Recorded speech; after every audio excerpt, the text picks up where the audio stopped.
Thomas Helm once said, "My test of a good novel is dreading to begin the last chapter." Can you relate to that? I can relate to that. Yes. A book so good, I don't want this to end. Right. Or, I don't want to find out how this ends. This is Between the Bookends with Mindy from Bookends Bookstore and yours truly, Scott Richards. Hi, book friends. Welcome to Between the Bookends, your friendly North Myrtle Beach podcast where we celebrate what we have been reading recently. I'm Mindy from Bookends here with Scott Richards, and we are excited to share some great book suggestions with you today. What have you been reading? Oh, I've been reading a lot, and I have discovered something that maybe sometimes my focus is a little too narrow. I do love historical fiction. I do. But I've read a few things that are contemporary, and the thought occurred to me that I should do more of this because these are very entertaining. That's a good question. You know, sometimes with readers, they have questions of, I get stuck in one rut. And I was like, there's partly that's great. You read what you want to read. This isn't school. They're not telling you what to read. But then sometimes you're thinking, maybe I should expand my horizons just a bit. So there's some of it is the idea of learning more. Yes. Yeah. Can I start with one? And this was it occurred to me, and I told you I was going to talk about books, but there's one I want to mention. Yeah, definitely, of course. And it's middle of the night. For some reason, your mind's churning, and I had a thought about books that have changed my life. Oh. Now, I don't mean my life, but my life of reading. And there are a couple of books, and maybe I'll spread them out over the next couple of episodes, but there are a couple of books that I remember the time, the situation, and my thinking of reading is wonderful. Wow. I was in college. What a good question. My very first semester in college, and I took a class called Detective Fiction. And I can see the professor, and I can't remember his name. I wish I could. And I thought, well, this is interesting, because I wasn't an English major, but I thought, well, this ought to be interesting. And I hadn't been reading a whole lot. High school, you don't read. Right. Or I didn't read. Well, there's no time, especially in college, right? And you're working and, getting into college.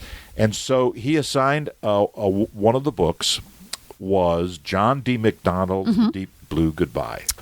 It's the first Travis McGee book. And I remember reading that book and being completely won over with the whole concept. Now, a friend of mine and I have read all of them. There's The Deep Blue Goodbye, Cinnamon Skin, The Lonely Silver Rain. There's like a dozen of them.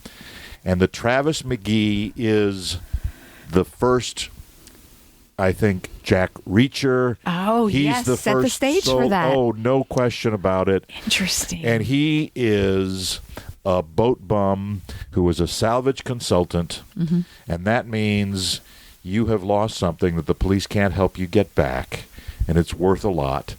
And so, as a salvage consultant, he will get it back, but he gets half. Oh, yeah. That seems pretty hefty, but it's better than nothing. Right. He is a shiny knight on a horse, and if you are looking for fun, somewhat in-depth, because they can be a little philosophical. Oh, interesting. The John D. MacDonald series, they are great. Now, a warning, written in the late 60s and 70s, sometimes they're a little dated, right? Dated, chauvinistic, but not horribly. But there are some things in there. It's like, ooh. I love that. That did set you on your detective path, probably. Absolutely. So it did, and it made a huge impact in my life at that point. I like reading. That's wonderful. I do. And you know what? I've read all of them multiple times. That's good. And at least once or twice a year, I think, I'm going to grab one. It's like comfort. It's a weekend. Yeah. It is. It's a comfort. So that's great. That's the one. So I'm going to let you start. Okay. Well, I'm currently reading The Fellowship of the Ring by Tolkien, which I'm ashamed. Never done that. Well, I'm glad to know that because I'm a little ashamed to say that I haven't. I read The Hobbit, so I'm not a total loser. I've never read any of those. Yeah. So my college son. Fantasy? Yes, Yeah, definitely. okay. My college son is reading it for one of his classes. He's an English major. How about that? And so it morphed into my husband started reading it, and then my other son said he's going to read it. I'm like, well, I can't be left out of the show. So I started it, and I'm not very far at all, but I am excited to be reading it. And we haven't done a family read. It's just, that's a neat idea. So I'll probably need help, getting them to explain all these characters to me. But I'm excited about finally being in the Middle Earth lovers. Now I know what that means. I hate to say this, and maybe it's ignorant of me, but I have no idea what that's all about. Yeah. I didn't either. Oh. I'm finding. What is it? It's like they're on a journey. world? Yes, it is. It's fantasy. I'm discovering it. But I love the idea of all of us kind of having. Yes. We're kind of on the little same track at the same time. So I don't know if I've ever done that. Yeah. Huh. So this will be the first. and I you're, think. you're liking it. Yes. Yeah. I can. Yeah. Well, good. I mean, it's good to know because I see some people, they read classics and they say, I don't get it. Yeah. Well, you kind of know going into this one, it's going to be, it's a little older, it's a little different, but it's intentional, so. Okay. Sometimes I read a book, and I don't want to, this is not a criticism of this particular book. Well, it kind of is. But in spite of itself, it's like, you know what? This is a fun book. I'm enjoying this. I read a book. Ooh, what's the title? It's a little bit convoluted. It's got an awful lot going on. It's a little confusing. It's a little mishmashy. But gosh darn it, I like this. That's fun. And it is The Alchemy of Secrets. Yes. The Alchemy of Secrets by Stephanie Garber. A friend of mine read it, and she said, you've got to read this book. Now, I don't know if I'd put it into the you've got to read this book. But again, by golly, I just like the characters and I like the setting. And it's a little bit magical. Okay. And I like the setting because it's Hollywood. Yes. It's somewhat contemporary. Right. And there's maybe a little, I don't want to say time travel, but, a father has, he died, but the daughter is trying to figure out why. And then there's some strange happenings, and there's this giant bank that maybe isn't a bank. And there's a lot going on. And then the concept is it's kind of a stupid game, but there's an urban legend where if you find this right person, the timekeeper, they will tell you the exact date and time of your death. Oh. And what is that all about? And how did that become? And then there's a devil, but is it the devil or is it somebody? And it's a lot. That is a lot. But the characters are a lot of fun. Oh, that's great. And it is a propulsive plot. And so it's like, I got to see how this works out. So I'm not going to try to be the book critic here. Stephanie Garber was a YA author. And there's a little bit of that in there. And I think there's a little bit of, she's trying not to be. That makes sense. And so mostly, congratulations. I would read something else. Yeah, that's what I've been needing and wanting to read her because I hear a lot of great things about people her like that book. It wasn't like, this is poorly written. It's not that. It's well written, but it's like, oh my God, you got a lot going on here. But anyway, but it makes her. It does. It can be a fun read. It's like I got to finish it. I want to see what happens, and I like the book. That's and good. I like most about it. It was one of our booksellers' favorite books of the year, so you can see why. I found that afterwards. Yeah. Yes, I can see why. I can see why people like that book. Yeah. So. Alrighty, and my book to share is How to Get Away with Murder by Rebecca Phillipson.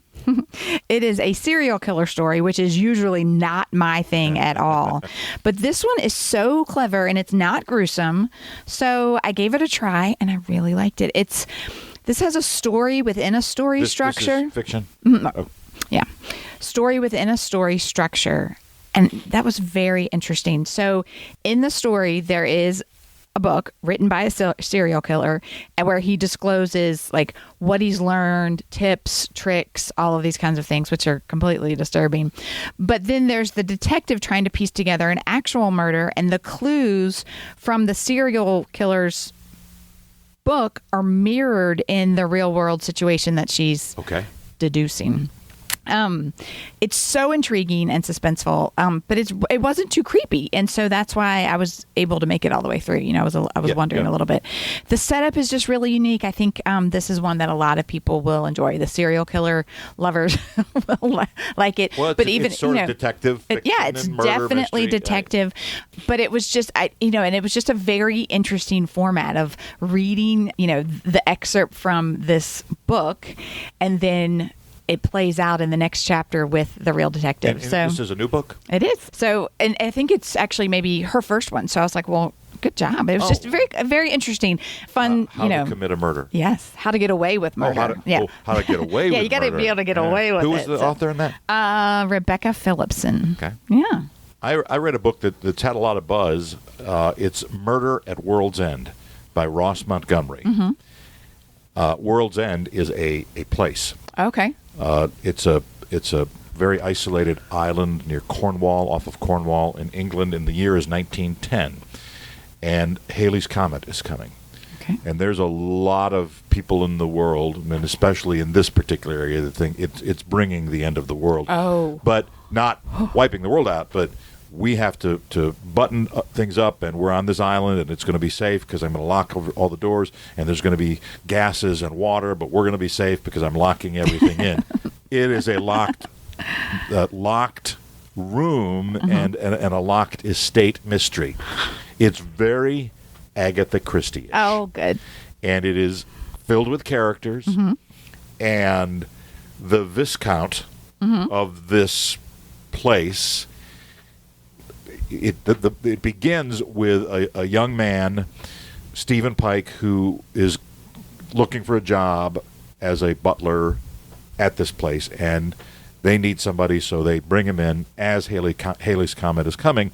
And, we've got a lot to do. We have to seal this house up and in the next 2 days because Halley's Comet is coming. And so every room is sealed, and then that night, everybody goes into their rooms, locks the doors, seals the doors. Literally a locked room. And so the Viscount is the last one, and he locks the room, and he seals the room.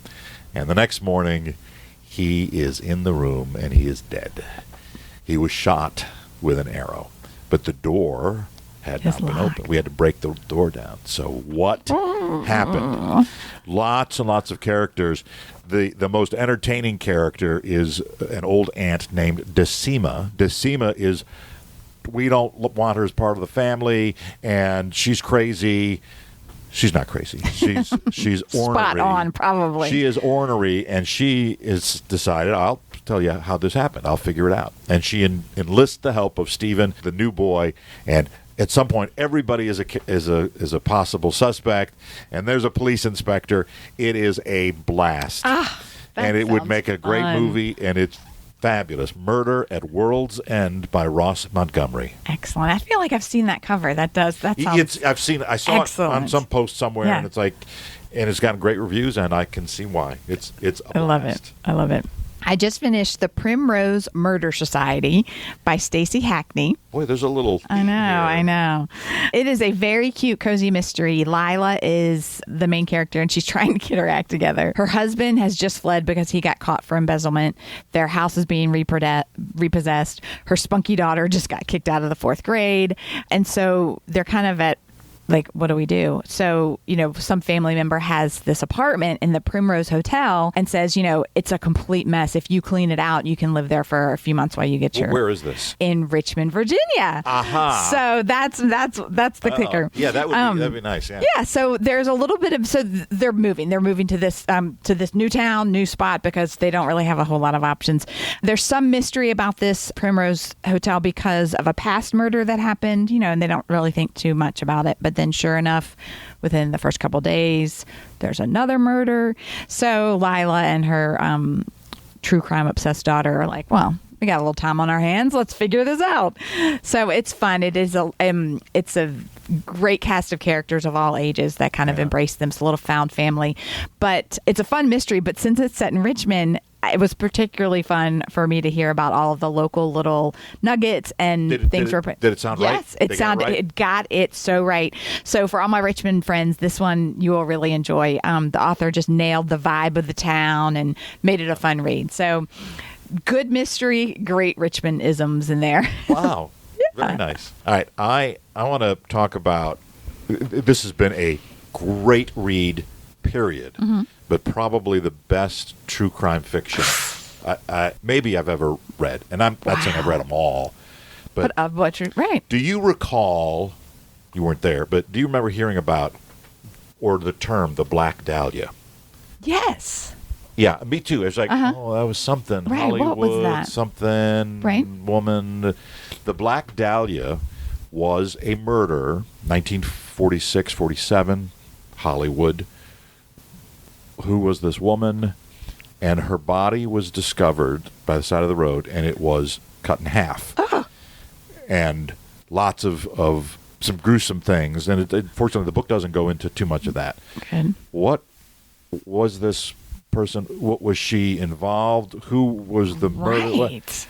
This book is called The Black Dahlia by William Mann, subtitled Murder, Monsters, and Madness in Mid-Century Hollywood. It is so well done. It reads like a murder mystery.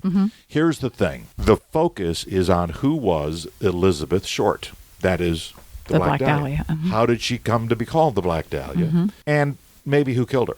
Right. The focus is very much on the time, the era, and because she wasn't a prim and proper little housewife and she wants to just settle down, she was really portrayed horribly. Certainly, right. She wasn't perfect. She had her flaws, but there were many things about her that people assumed that simply were not true. Of course. And so we meet her early on. It seems like she was a somewhat likable young lady, but she had some things in her past, and like most of us, right. There's always something. Always, right. And there is a murder the murder occurs, but we don't see that happening. It's simply that one day her story stops, and then we find her body. So we then have to go back. That's the first half of the book, is what is her life, and then what happens, and who are all these people that could have done this? Why would they have done this? How could maybe they didn't do it? Oh, I think we've got it figured out. And then it's like, no, that's not really true. Everybody thinks, but here's what really happened. And so that person is just crazy. Ooh. The book is unputdownable. Wow. I just love the history. The era is great. You had a sense of those cigar-smoking, whiskey guzzling detectives. There were bad detectives, but there were really good guys. And there were some that worked on this thing for 10 years, and they just never found out who it is. Now, the book will start by telling you we're going to walk through the possibilities and maybe say what happened. But it's not official. It remains unsolved. I have a theory. When I finish the book, I have a theory that is sort of where the author will lead you, but I don't want anybody to think it's going to come up and it says, oh, Fred did it. Right. Maybe. And somebody's going to read it and think it's obvious. I just was so intrigued by it. And it is not, obviously, it was a horrible, brutal murder, but that is not the physical aspect is not the focus. It should not bother somebody that says, I don't want to read about, That's other than the whole concept. Like, what do you mean they cut her in half? Yeah. Once you get past that. So that is super interesting that you've got all of the possibilities and then you can decide. Sort of. Many of the possibilities are maybe ruled out. But he does a good job. William Mann, the author, does a great job in not trying to convince you. He's just laying out the facts. The facts is like, well, obviously, if the guy was in Chicago on that date, maybe that's not a possibility. But then there's the others of what if? Maybe it could have been. But at the heart of it, this is, I think, what drives it. You really felt that you got to know who Elizabeth Short was. And she's not the Black Dahlia. Her name is Elizabeth Short. Oh, yes. There was I don't want to say a sweetness because that's not the book, but there was a real sensitivity to This is awareness a 21-year-old of yes. woman that got killed. And don't forget that part. Don't forget. Yes. Right, and she wasn't evil. Good point. Good point. And there were some lousy things going on in the world. Great job of here is the world at that time, just after the war. A lot of GIs thinking they want to go to college. That doesn't work. Jobs. Women were working. Now you can't work. Just right, great all tone. of that, the stuff that was going on. Black Dahlia, William Mann. True crime. That does sound good. And awful. I mean, altogether. It is, but the awful, it's not, yeah. He does a good job with the awful. Absolutely. Wow. I want to have people read this book. Good. My last book to share is one that was so much fun and so much more. It's called The Official We Do Not Care Club Handbook by Melanie Sanders. And Melanie does fun videos online that are short and relatable about women of a certain age. So I went into this for pure entertainment, but it ended up being so much more. And I'm so glad I read it. I came for the fun, the humor, and it absolutely delivered the fun and the humor. It had something far richer in there, which I was pleasantly surprised about. It's brilliantly balanced. There's 1/3 of a personal narrative tackling real life issues. That is her story. And it's honest and it's genuine. She gives uplifting solutions to things, which, was very refreshing. It's 1/3 fascinating profiles from formidable women in history. Very informative, very interesting. True yes, parts. True. Yeah. And then 1/3 of her funniest moments, that just have you laughing out loud. Yes, it is. Yeah. Okay. Laughing out loud on more than one occasion. So it's entertaining, it's informative, it's empowering, but it doesn't feel like a preachy book. The kind of book that just makes you feel lighter afterwards and more confident and ready for the day. And I'm so glad I read it. It's truly, sorry to say, probably a book just for women of certain ages, but that's okay. Anybody is welcome to read it. Read it, pass it to your mom, your sister, all of your girlfriends. I just think everyone is going to read it and love it and relate to some little nugget in there. I was trying to save this one because March is Women's History Month. So I was like, I'll do that in March, but I just couldn't wait. It's so good. I was like, everybody needs to just go out. And what's it called again? It is called The Official We Do Not Care Club Handbook. Why do I remember hearing about that? Well, she does. You might have seen, She does podcasts? I've only seen her on Instagram just doing little quick videos. Maybe that's what. And they're just super funny. I think maybe there was an NPR interview or something. And now it's kind of taken off because of her book, so she could be in more places. But yeah, she's a hoot. But I was like, wow, her book is it's hefty in a good way. Oh, very good. Yeah. Very good. Yeah. So to recap for me, I read How to Get Away with Murder by Rebecca Phillipson, The Primrose Murder Society by Stacey Hackney, and The Official We Do Not Care Club Handbook by Melanie Sanders. You have to say the title like that? Absolutely. We do not care. Right. And my reads were The Alchemy of Secrets by Stephanie Garber, Murder at World's End, Ross Montgomery, and Black Dahlia, Murder, Monsters, and Madness in Mid-Century Hollywood by William Mann. Thank you for all of your suggestions. Here's wishing that all of our listeners can find books that are so great that they hesitate to even begin the last chapter.